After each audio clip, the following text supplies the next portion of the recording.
of flipping the coins here today than I've seen in many a race. He's going for broke all the way. This isn't Long Beach. This is Las Vegas. Emerson Fittipaldi comes in on the last lap. Can Mario Andretti keep it running? Paul Newman is holding his breath. Andretti coming into the hairpin turn onto the straightaway. Can he make it to the finish line now? Al Unser Jr. and Sr. just in front of him. Andretti's done it! Jubilation, of course, in the Andretti pits. Paul Newman, Carl Haas. Somebody looked like they even had a bottle of champagne down here. We saw something flying. This crew is as happy now as when they won the national championship at the end of the fall in Las Vegas. Quite a celebration here as the battle for further places on back continues on the track. Sullivan has worked as a janitor, a cab driver in New York, a hand on a chicken farm, a waiter, a lumberjack, a sod cutter, but I don't think he's ever worked at a job quite like this. The winning of the Indianapolis 500. Here comes the white flag, 1 lap to go. For the 35-year-old who, the point you make so well, Sam, he is known as the swinging bachelor of the circuit, but he has paid his dues. All the menial jobs he had with 13 years of racing behind him. Yes, he has, but for all of the things that I hope and wish for Danny Sullivan, and I'm one of his greatest fans, this man, Mario Andretti, looks as if he's headed for defeat today on the day he said he had the best chance ever in his 20 years to win the Indianapolis 500. I feel incredibly for Mario, who put so much work and so much hope into this and is coming up short just a few seconds worth. The old American hero will lose the race. The new American hero is Daniel John Sullivan III of Louisville, Kentucky, who has won the Indianapolis 500. Mario Andretti finished in second. Roger Penske, the crew chief. Now is the time to celebrate. They didn't budge a muscle until he had crossed the start-finish line, that yard of brick, for the last time.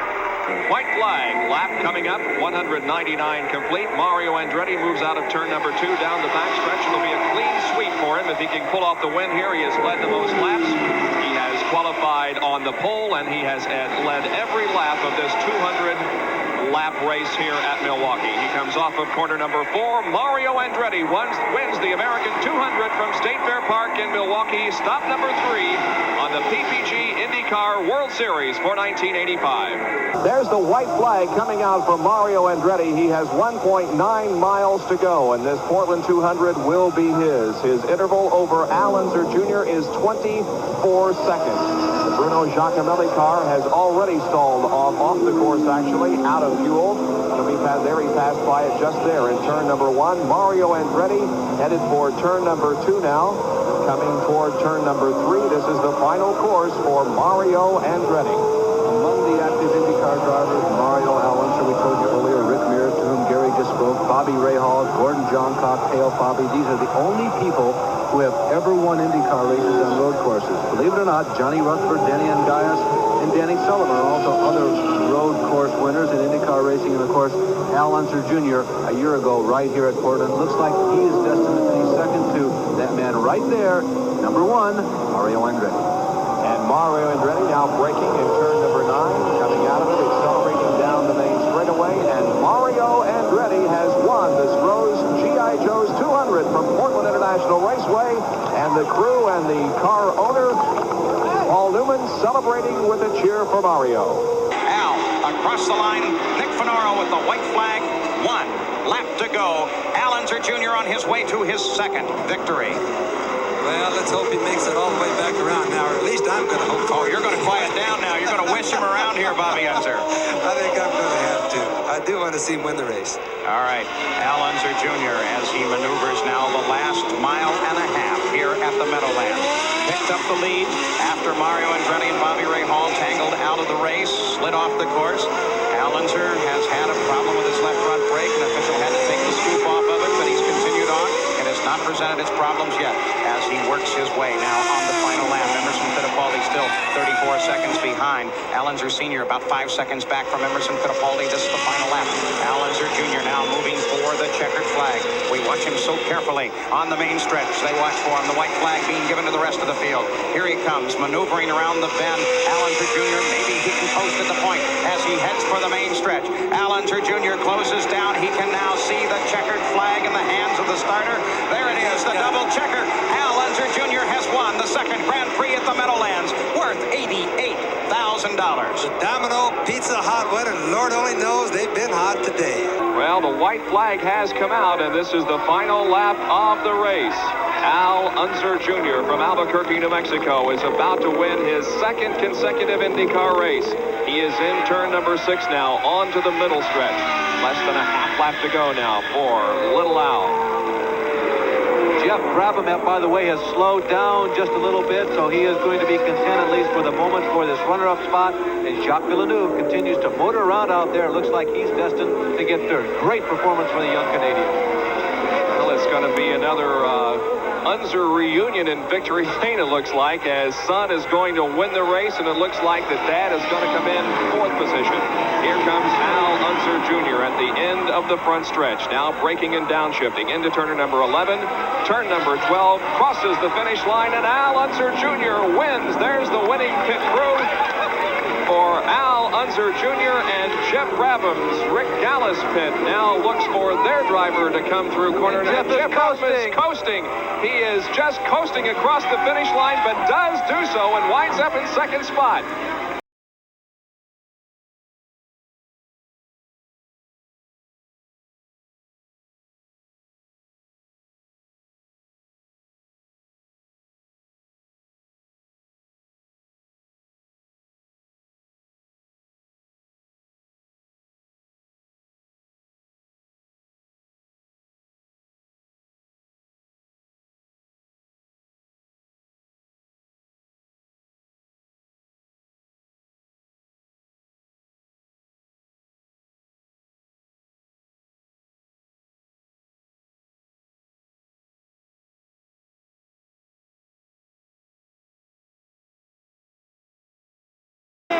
With the white flag being displayed, that it doesn't occur again today. Well, almost as suddenly as the rain appeared, the white flag is out. Update on Michael Andretti. 9 seconds behind on the last lap. It looks like it is beyond his grip. Car number 1, Alan Jones, is in 3rd position. There you see our leader, Jacques Villeneuve, and Mansella is really pressuring Jacques. And Derek, I would agree with you. I would find a wide place on this racetrack, move over and wave KK by and say, go on, buddy. That's right. I think Mansella is desperate to get that lap back. He doesn't want to finish a lap down. Jacques would be well advised. That's it. Move over, Jacques. Let him go. Let him through. A very interesting moment and something that we are Look at this. Mansella's off. What did we say? We knew it was going to happen. It had to happen. Oh, and KK finds the wet grass. Whoa, and he kicks dirt right out onto the racetrack and comes to a stop sideways, and that is not a very safe position. Of course, with this weather and rain tires, the cars are going. There goes second place Michael Andretti by, and KK giving us some exciting moments here on the final lap. No real excuse for that either, because it wasn't a battle for position. He had it locked up. He was running strong in 8th spot, and it just shows that a driver that's new to these Indy cars has problems, and you have to contain yourself. That's right. At the moment, he needs experience and plenty of room. I am very impressed with Jacques Villeneuve, because this is something that really we haven't seen that much from Jacques. Driving with that helmet, that green and white Canadian helmet, more than that right foot. He is really running an intelligent race. He has assessed the situation. He built up the margin between himself and Michael Andretti, and he has definitely been minding his P's and Q's the last few laps. It's good to see the Canadian tire team come on so strongly at this particular stage, because the car series in a couple of races' time goes to Canada, to San Air, where they're going to run a second car for Jim Crawford. And I think up there they're going to look to be as strong as they are here. So it's very good to see Canadian tire be so strong at this stage. Well, Al Unser Jr. in that yellow, or Al Unser Sr. rather, in that yellow car is running in 5th position. The checkered flag is coming up. Here comes Jacques Villeneuve uphill underneath the Beatrice Bridge, looking for checkered flag, crossing the start-finish line. The dual unfurled checkered comes out, and Jacques Villeneuve has won for the very first time in his career a kart PPG IndyCar race. A big moment for the likable Canadian. He's a guy who's cut in the mold. The fist of power comes out of the cockpit. He is cut in the mold of Mario Andretti, and it's fitting, I guess, that Jacques would win here today. Starter Nick Bonaro waving the right flag, and Rick Mears has a comfortable lead. Rick Mears looks like he may be making the most of one of his infrequent rides in the 1985 season into turn number 1. He's just got 2 straightaways and a half to go. He'll now approach the long pond straightaway down the B, almost the backstretch, 3/5 of a mile in length. It's pretty long, but it sets you up for the most precarious corner in this racetrack. He moves to the inside of Emerson Fittipaldi. Rick Mears over the tunnel corner. Now down to the North Straight, 1/3 of a mile, 1,780 feet. Now he approaches turn number 3. It's not a negative camber corner, but sometimes it seems like it because it's so long, agonizingly long. Rick Mears comes out of turn number 3, looks up, and looks like he's going to win a 500-mile race in the checkered flag. Is for Rick Mears. Now the white flag does come out, and so Bobby Rahal is on his last lap. Tough break for Mario. Very, very bad luck. Very bad break for Mario. After having such a good, consistent race, here he goes, he blows the tire. Now this is interesting. We've had tire explosions regularly the last couple of races. It may be debris again. Maybe Mario just ran over something, but a very, very bad time for it to happen. Most unfortunate for Mario. It looks as if he in fact stole the car, because usually he could drive away and drive it back to the pit as soon as possible. But it didn't look as if Mario was able to keep the engine running. He seems to be stalled. Look at Jacques Villeneuve, who is moved right up on the back bumper, of the back wing, I should say, of Bobby Rahal. And I know Jacques knows that he is not in contention for the win, but maybe playing here with and rather Rahal for the last few corners anyway. Bobby Rahal is headed for the checkered flag here. And Villeneuve moves to the inside and passes Bobby, but as you said earlier, Bobby is not going to take any chances of a race with him on the last lap. No, he moved right over, gave him all the room he wanted. Villeneuve doesn't want to finish another lap down to Rahal. Out of corner number 14, now corner 15, Bobby Rahal crests the slight peak at the start-finish line, takes the checkered flag, and wins the Escort Radar Warning 200 from Mid-Ohio. Bobby Rahal with his first win of 1985. Jacques Villeneuve obviously running faster than Rahal, but it's so very hard to get around on this racetrack. Villeneuve and Rahal and Jacques Villeneuve run into the wall. A tremendous crash going into the number 1 corner. Jacques Villeneuve and Bobby Rahal come together. Villeneuve is moving around. Bobby Rahal staring down Jacques Villeneuve, and Rahal letting his feelings be known. And now, what a turn of events. I said the last one was incredible. Now, Johnny Rutherford is the man who sits right on the edge of winning his first surprise Indianapolis car win in 1985, and Bobby Rahal is unhappy.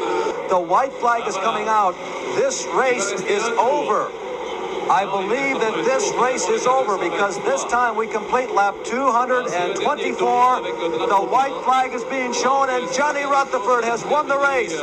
Johnny Rutherford, Lone Star JR, is the winner for the first time in 1985 and the first time in a long time. Too long to even talk about, John and Betty. This is a great day down in Texas and a great day in Canada. He didn't have to get it up for this final 2 or 3 laps. Pancho didn't have to make the challenge. It's all over because of the little incident with Jacques Villeneuve and Bobby Rahal down at turn 1. I can just hear Pancho muttering and murmuring underneath his breath right now and rubbing those hands together. He's going to give it a shot. He'll move to the outside of Johnny Rutherford. Now, wait a minute. What happens this time? Carter was across the line first. Pancho Carter may have won this race. We may have been premature. That race may have just gone to Pancho Carter. Let's wait for an official word. 1 lap to go. The white flag has been displayed, and Mears, although he is closing in on Rahal, I don't think is going to have enough momentum build up to take the lead. Bobby Rahal is on the last lap of this 100-lapper here at Michigan. Now midway down the backstretch. Bobby Rahal just a few car lengths actually ahead of Rick Mears, but something is going to have to go wrong with Rahal's car if he loses this race. They come out of corner number 4. There is Rick Mears right behind him. Here they come through the tri-oval. The checkered flag is waved. Bobby Rahal wins. Rick Mears is second, just a few car lengths behind. Bobby Rahal is less than a lap from victory here, with all kinds of interesting developments going on. Here comes Bobby Rahal down through turn number 8, braking for the hairpin. Now coming out of the hairpin, the checkered flag is within his sight, and there it is. The winner of the Stroh's 300 IndyCar race is Bobby Rahal. Now, out of the hairpin, rather, the second place finisher is going to be Al Unser Sr. Here he comes. taking the checkered flag. There is Senior getting the checkered flag, and not too far behind him is Al Unser Jr. So those are going to be your top three finishers. Roberto Guerrero unofficially in 4th position, and those 4 cars will finish on the lead lap. We are on the final lap of the race. Al Unser Sr. in 1st, Al Unser Jr. in 2nd, but they are more than a lap apart. Here they are in turn number 3 now. Al Unser Sr. comes off of corner number 4, and the checkered flag is waved. He raises his hand. Al Unser Sr. wins the Dana 150 at Phoenix International Raceway. Here comes the battle for 3rd and 4th position out of corner number 4. Mario will take 3rd, but just barely over Danny Sullivan. Nick Finoro looks down the straightaway for Danny Sullivan as he is coming off that 180-mile-an-hour straight. Makes his turn into the right. Nick Finoro is looking for him. Here's Danny Sullivan on the stretch now, and the white flag signifying one more lap for Danny Sullivan. A little under 2 miles to Danny Sullivan and victory. Al Unser Sr., if he can hang on to the position, everything goes well, is very, very close to his national championship. Well, it'd certainly be a fitting thing if he makes it, Paul. He just put on a late race charge that was second to none. I mean, he's really come to life all of a sudden. So the Penske team with one terrific day. They're leading the race. They're leading in the national championship. There is Danny Sullivan working his final round here at Tamiami. And what has been a wonderful afternoon. The Miller American number 4 working perfectly, flawlessly throughout the day. And Danny literally throwing that car back and forth across this wonderfully prepared surface. We've always said he's a late race charger, and he's certainly come to life. He's just annihilated Rahal later on in the races. It looked like early like he couldn't even touch Rahal. So we watch for Danny Sullivan as he screams for the line. He's on the pit straight. The checkered flag is out, and Danny's done it. Hollywood, Danny Sullivan picks up his 2nd win of the season. The Penske team has done it once again. Now we watch for 2nd place. Bobby Rahal is well back in 2nd place as he comes for the Rhine. Here we watch Al Unser Sr. in 4th place. If he makes it around, he's got himself a national championship. It's just a cruise now. And the Unser family is celebrating up here. Hart down there, and I'm sure there's a great deal of happiness in the Al Unser Jr. pits as here he comes. Little Al goes under the line, completing his run in 3rd place, and there's Al Unser Sr., the new national champion, his 3rd national championship. 1st and 2nd, the national championship. Look at Karen. Look at that. She came to life. That's good. Look at the 2 cars together, Paul. Isn't that pretty? They're coming up side by side on the course. Look at this. A very special moment. There's the way they finished. Al Unser Sr. has won his 3rd national championship as he circles this course alongside of his son. We'll be back.